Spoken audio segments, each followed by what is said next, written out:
And now going back to the top story in the latest news coming from the ANC National Executive Committee, a motion of no confidence has been tabled against President Jacob Zuma. And we know that the ANC says that Zuma needs to quit as president. And now we are going to cross over to our 8 and 7 resident political analyst, that is Sfiso Mahlangu, and he is joining us over the phone line. A very warm welcome to you. Thank you so much for your time. Sfiso, how do you read this motion of no confidence that has been tabled at the ANC-NEC? Hello, Lisero. We just spoke a few minutes ago where the ANC had indicated to us that there was no motion of no confidence tabled against President Jacob Zuma. However, there seems to be a spin in the story. I think the ANC had believed that it wasn't the top six's stance to recall President Jacob Zuma, but of course the NEC also applies a democratic constitution, that being of the ANC itself, and that any member of the ANC NEC can raise his or her hand and table a vote of no confidence. Now, that vote of no confidence will have to go through the SG, in this case that being Mr. Gwede Mantashe. If he allows a vote, then that will go through a vote. In his absence, it shall go through the chairperson, Ms. Balegambete. If it goes through, then they can take a decision to recall the president. However, according to the ANC constitution, if it's not an agenda item, the chairperson of the committee, in this case also being Ms. Balegambete, can refuse that agenda item. And for that matter, it cannot be discussed. However, I was saying to you earlier that I'm busy reading the response of Mr. Carl Niehaus. Now, Mr. Carl Niehaus is the former spokesperson to President Nelson Mandela. And Mr. Niehaus was responding to the writer, the supposed person who has tabled a vote of no confidence against President Jacob Zuma. And there was an altercation between the two, but I think Mr. Niehaus makes a valid point to say, Mr. Nekuchenza, we are aware that you could be the one who doesn't want President Jacob Zuma, and you could table this notion. But it will not work because the ANC-NEC is behind President Jacob Zuma, and members of the ANC at the various branches stand behind President Jacob Zuma. So I think there is a stint even within the ruling party that there are members of the NEC who are against President Jacob Zuma. And of course, Lesego, that's not a mystery. We do know that a while back, Mr. Derek Hanekom raised his hand to table a vote of no confidence. Of course, that was shut down, and that attempt did not see the light of day. Mr. Derek Hanekom was also supported by our Minister of Health, Dr. Aaron Motsoaledi, but that table or that attempt of vote of no confidence didn't see the light of day.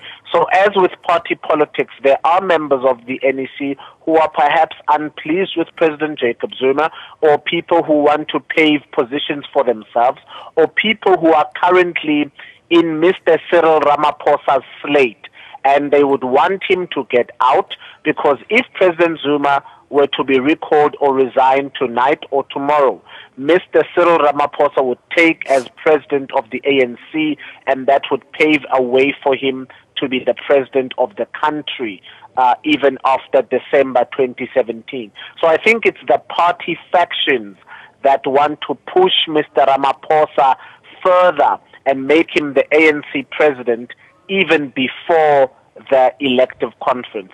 The ANC still says they are firmly behind President Jacob Zuma, but what has come to light is that indeed there are vociferous challenges. There are people who continue to want President Zuma to step down. And now, looking at the reasons that have been given on the motion of no confidence, do you think that the members are correct in demanding Zuma's post and linking it to all the problems that the country is facing today? Well, I do believe, Lesego, that it's just a political narrative. It's just a political swipe.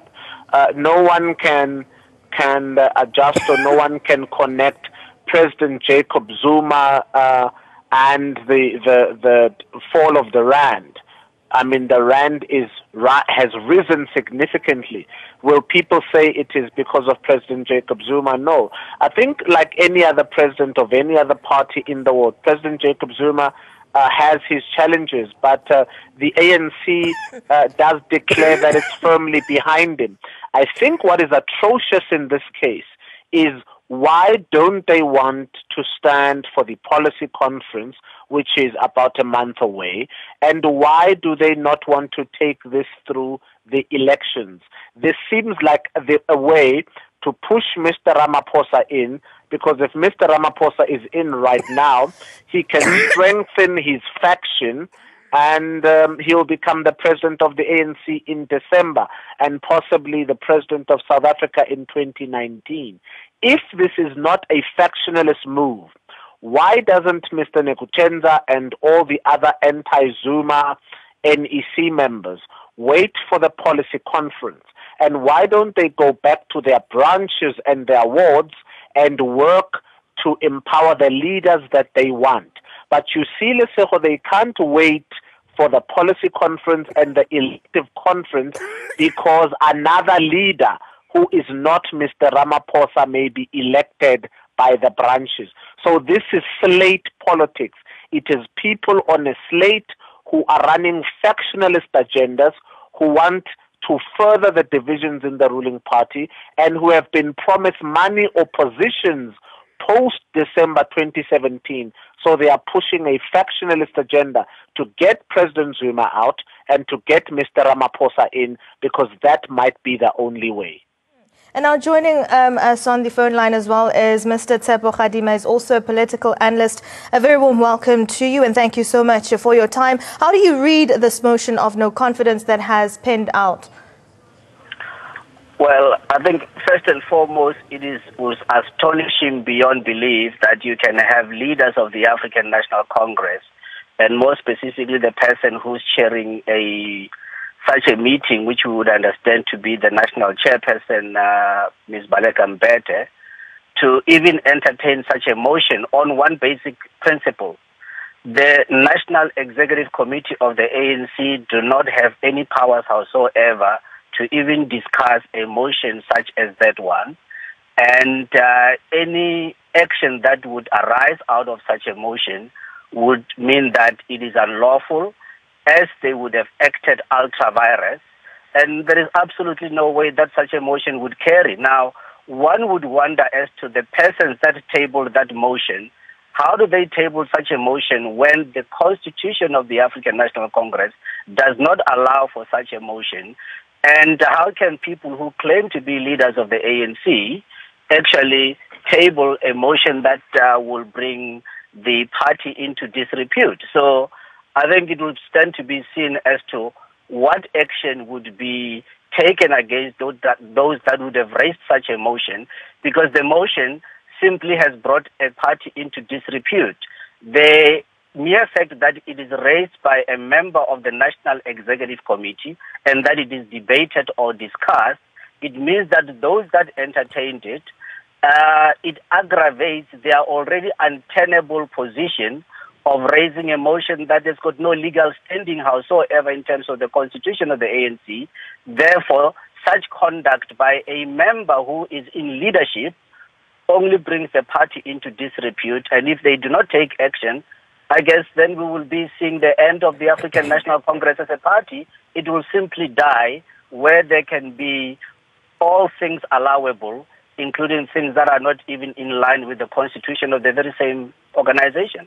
And now, Mr. Khadima, we know that ANC Secretary General Gwede Mantashe mentioned this morning that the no confidence motion is not on the agenda, but now we're seeing a different story. What could have changed with the views of the ANC NEC members? Look, in court, such motion, if it is to go anywhere, it will be overturned because it is unlawful. It is not the privilege of the National Executive Committee to take such action as contemplated in the motion of no confidence. But as I say that, of course, it would not have been on the agenda for the very reason that the Constitution, the rules, and the law does not allow for such a motion. If anyone was serious about it, we should have been seeing a recommendation to the policy conference of the African National Congress, which is happening in June, to then say the National Executive Committee should then be empowered to take action such as contemplated in this motion of no confidence. So I think there are many issues, but what we really now are become aware of is that the African National Congress is suffering from the highest level of entryism, and that is infiltration, that the party has been infiltrated. And most people who are on the National Executive Committee seem now to have effectively been acting on behalf of certain outside interests to bring their own influence into the party. But that can only mean that this party, as we know it, will certainly die long before the 2019 elections that everybody else speaks about. It will die with this type of conduct. In fact, it will die even before December, because we've seen this week that they were receiving letters from a grouping of people that are self-styled as stalwarts, and that grouping has got no standing whatsoever. But for some inexplicable reason, the leadership of the party have gone against the rules that are established by entertaining and affording such a grouping seat on the table. So we are seeing a flagrant violation of the established rules of the party by the leadership. That can only mean that the party itself will die. There is absolutely no way that a house divided against itself can stand. And that's what we are seeing, a divided house in the form of the leadership of the ANC, and that implosion will mean the death of the party overall. And now going to Mr. Sfiso Mahlangu, what could we see play out from here for the history of the ANC, looking on how the no motion of confidence has been playing out? We've seen it going back and forth. What do you make of that? It is important to ascertain, Lesego, that this is not the parliamentary vote of no confidence. And so for that matter, it might not go through. The parliamentary vote of no confidence at this point lies in the High Court, or the Constitutional Court for that matter. The Constitutional Court must give a response on whether Ms. Baleka Mbete should grant a secret ballot or not. However, this is the NEC vote of no confidence. What we are aware of is that someone has tabled it. This means that someone is attempting or has attempted to put it on the agenda. If I could be a fly on that wall tonight, it simply means that if Gwede Mantashe and Ms. Baleka Mbete don't shut that notion down and it is on the agenda, it could get discussed and ultimately it could go for a vote. Now you must consider how many NEC members are in attendance versus those that are absent. And is there a quorum to say are all the what is called the pro-Zuma group versus the anti-Zuma group? I would assume that if a man such as Negutenda calls for a vote of no confidence, he has gathered behind himself people who are anti-President Jacob Zuma. And if those people vote, of course, they would vote him out.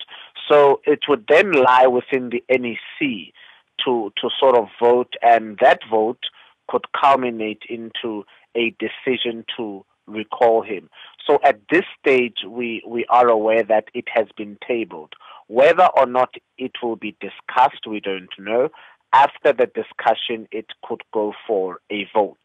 If the vote is in the president's favor and then he has won that round, that vote of no confidence. However, one must also express that any member of the NEC could raise their hand and suggest that the president could go. You can attempt to put it on diary, on the agenda of that day's meeting. And if you make a valid point and then it gets accepted by the chairperson who usually heads the meetings, then for that matter, it could be discussed and ultimately a vote can happen. However, it shows a significant distrust of NEC members within the ANC. Men such as Pravin Gordhan often talk about a brown envelope circulating around. And the brown envelope is not just for people to weigh against members of parliament, to vote against President Zuma. It is also within the ANC itself, because this is slate politics. Now, if this group, this current group, in a slate, you do remember that the New Age newspaper a few months ago released what is considered Mr. Cyril Ramaphosa's slate, and his deputy would have been Mr. Zweli Mkhize. Now, if you follow that slate and people vote against President Jacob Zuma, it would really mean that Mr. Ramaphosa would then take over as the caretaker president of the ANC leading to December. If he were to be in office, so to speak, in the ANC, or even as the state president for 7 months, that would give him 7 months to strengthen his position, to strengthen his faction, and ultimately win in December of 2017. So this is a factionalist move. That's exactly what it is. It is slate politics. People want President Zuma to step down because they have been assured of positions in December and beyond, in 2019 and beyond. And the only way to strengthen the Ramaphosa faction at this point is to get President Zuma out, because President Zuma has still got a lot of power and favor in the Free State, in Limpopo, in Mpumalanga, and particularly in KZN. And Mr. Ramaphosa knows that he cannot break those provinces. So the only way would be to remove the man right now so they can strengthen their slate, work on the branches of the provinces, and that is the only way that Mr. Ramaphosa can rise in December. Factions, factions, factions. Thank you very much for those details. We're joined by Mr. Tsepo Khadima, political analyst, as well as ANN7's resident political analyst, Mr. Sifiso Mahlangu, just giving us more details with the latest news that was coming in from the ANC National Executive Committee. A motion of no confidence has been tabled against President Jacob Zuma.